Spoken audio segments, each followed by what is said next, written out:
আমি এতক্ষণ ধরে তন্ময় হয়ে সকলের বক্তব্যই শুনছিলাম। কথা একটাই এসেছে, আলটিমেটলি আমরা একটা নতুন পরিশীলিত পরিবর্তিত বাংলাদেশ চাই। সেই বাংলাদেশটা কেমন চাই? সেই বাংলাদেশটা আমাদের সন্তানেরা যে স্লোগান দিয়েছে সেই স্লোগানের বাংলাদেশ চাই। তাদের মৌলিক স্লোগানে একটাই ছিল, উই ওয়ান্ট জাস্টিস। আমরা সকল ক্ষেত্রে ন্যায় বিচার চাই, ভারসাম্য চাই, সাম্য চাই, বৈষম্য চাই না। যে দেশ এবং সমাজে ন্যায় বিচার প্রতিষ্ঠিত থাকে সেই সমাজে কাউকে অধিকার চেয়ে নিতে হয় না। রাষ্ট্রের দায়িত্ব হয় যার যার অধিকার তার হাতে তুলে দেওয়া। এই জায়গাটাই আমাদের সবচেয়ে ক্ষতিগ্রস্ত হয়ে আছে। আর এর মূল কারণ হলো আমাদের অগ্রহণযোগ্য বিধ্বস্ত শিক্ষা ব্যবস্থা। যে শিক্ষা মানুষকে মানুষ তৈরি করার পরিবর্তে দানব এবং রাক্ষসে পরিণত করে, সেই শিক্ষাই জাতির দুর্ভোগের মূল কারণ। এই জায়গাটাই রাষ্ট্র সংস্কারের জন্য সর্বপ্রথম সর্বাধিক গুরুত্ব দিয়ে আমাদেরকে হাত দিতে হবে। যদি আমরা সত্যিকার অর্থে একটা জাস্ট বাংলাদেশ আমরা চাই। শিক্ষার এই পরিবর্তনটা আংশিক নয়, বড় ধরনের পরিবর্তন এখানে লাগবে। অন্য কথায় বলতে গেলে একটা রেডিক্যাল পরিবর্তন লাগবে। সেই শিক্ষাটা কেমন হওয়া উচিত? অবশ্যই সেই শিক্ষাটা নৈতিকতার সমৃদ্ধ এবং জাগতিক উৎকর্ষের চরম সীমায় পৌঁছানোর শিক্ষা আমাদের হতে হবে। আজকে নৈতিকতা না থাকার কারণে যারা সাধারণ মানুষ, যাদের অত শিক্ষা দীক্ষা নেই, যাদের সার্টিফিকেট এত লম্বা নয়, তাদের দ্বারা দেশের বড় কোনো ক্ষতি হয় না। বরঞ্চ শিক্ষার এই নিয়ামত আল্লাহ তাআলা যাদেরকে দিয়েছিলেন, আমরা দেখতে পাচ্ছি কলায় কৌশলে, আকারে ইঙ্গিতে, এদিকে ওদিকে করে তারাই জনগণের সমস্ত সম্পদ তাদের পকেটে পুরে ফেলছে। পুরে ফেলেও তারা শান্তিতে নাই। এই টাকা তারা এদেশে কাজে লাগানোর সাহস নাই, কারণ জবাব দিতে পারবে না এই টাকা কোত্থেকে পেয়েছে।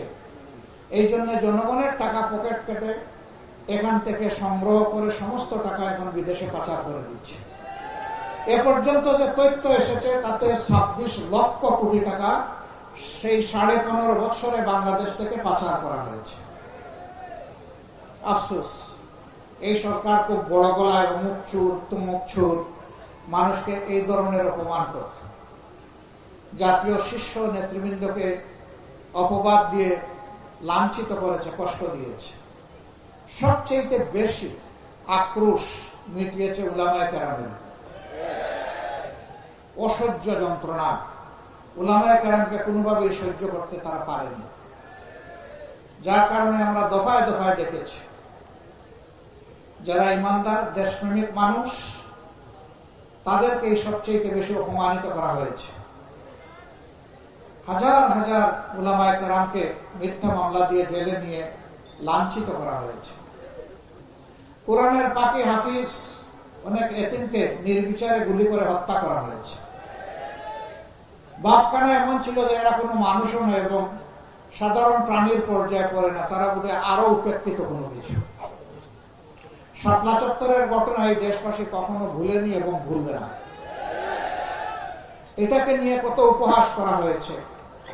প্রধানমন্ত্রীর দায়িত্বপূর্ণ চেয়ারে বসে তিনি বলতে পেরেছেন যে সেখানে রক্ত ঝরেনি, সেখানে হেফাজতের লোকেরা রং ছিটিয়ে দিয়েছিল। ধিক্কার জানাই। আপনি মানুষ হলে এমন কথা মুখে আনতে পারতেন না।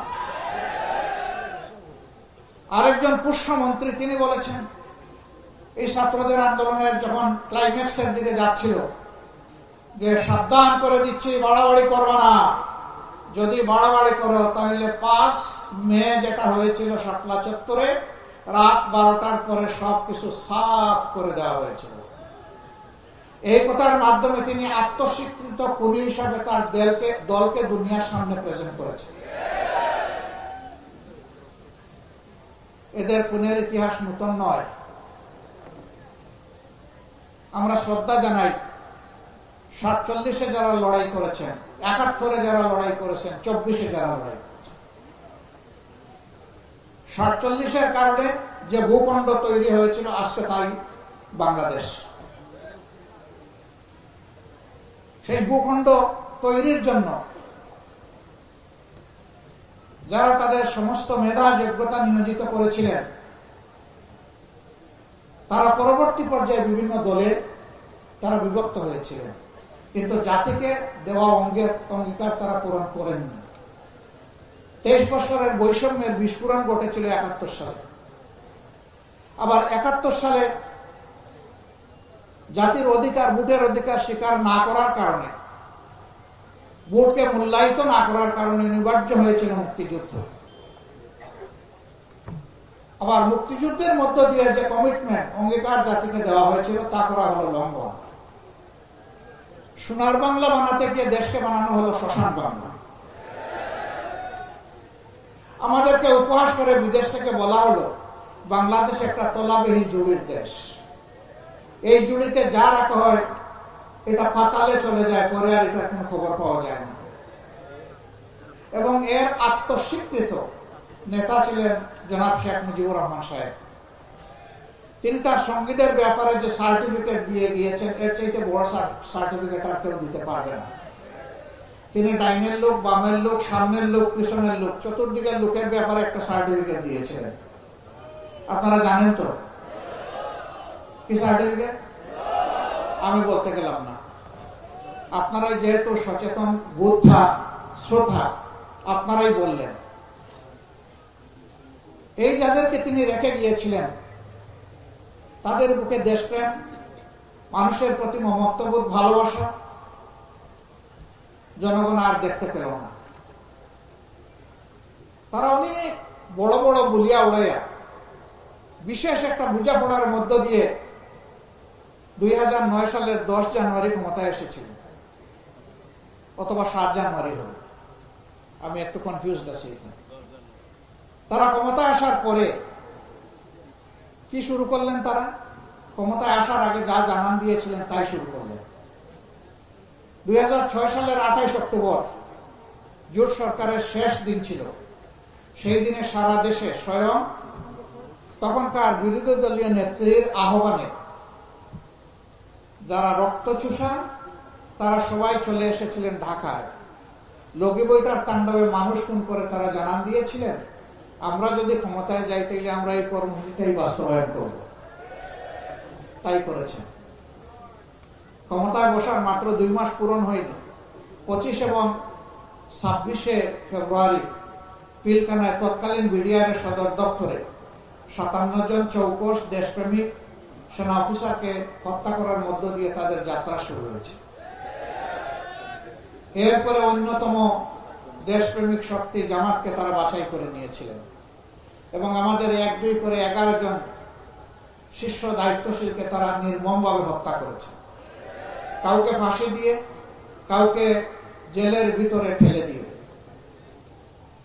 শেষ পর্যন্ত একজন মানুষ যিনি কোরআনের ভাষ্যকার, দল মতের ঊর্ধ্বে উঠে যাকে মানুষ বড়ই ভালোবাসত শুধু কোরআনের কারণে, আল্লামা দেলোয়ার হোসেন সাইদি, তারও জীবনটা কিভাবে শেষ পর্যন্ত গেল তার রহস্য একদিন বের হবে ইনশাআল্লাহ। সম্মানিত ভাইয়েরা, এইভাবে আলিমুল আমাকে এত বেশি লাঞ্ছিত করা হলো যে এর কোনো শেষ নেই। তবে হ্যাঁ, শুধু আলিমুল আমাকে নয়, এদেশের 18 কোটি মানুষকেই তারা কষ্ট দিয়েছে, জুলুম করেছে, একজন ভিক্ষুকের উপরেও জুলুম করেছে। আমি একদিন বনানীর রাজপথ দিয়ে আসতেছি, হঠাৎ করে গাড়ি থেকে নামলাম, চালককে বললাম থামাও। লাইন ধরে 3-4 জন ভাই বসে আছে ভিক্ষা করার জন্য। একজনের কানে কানে গিয়ে জিজ্ঞেস করলাম, সারাদিনে কেমন পার? বললো 1800 থেকে 2200। তা তো খারাপ না, ওই দিনে পুষায় না। পুষায় না কেন?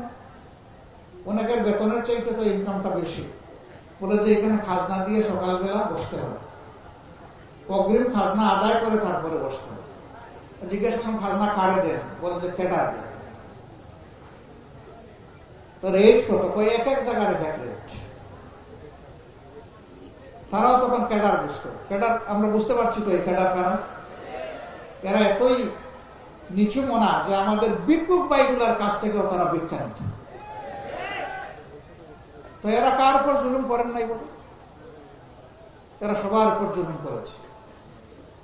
সবচেয়ে বেশি আক্রোশ মিটিয়েছে আলিম উলামার উপর। আমি আগেই বলেছি, খুতবা দাঁড়িয়েছেন একজন খতিব, তিনি খুতবা দেবেন, একজন উচ্ছৃঙ্খল সন্ত্রাসী মুসল্লির বেশে সেখানে ঢুকেছে, ফুস করে উঠে খতিবের হাত থেকে মাইক কেড়ে নিয়ে গেছে। এই ঘটনা বাংলাদেশে ঘটে নাই? ওয়াজের মাহফিলে, তাফসির মাহফিলে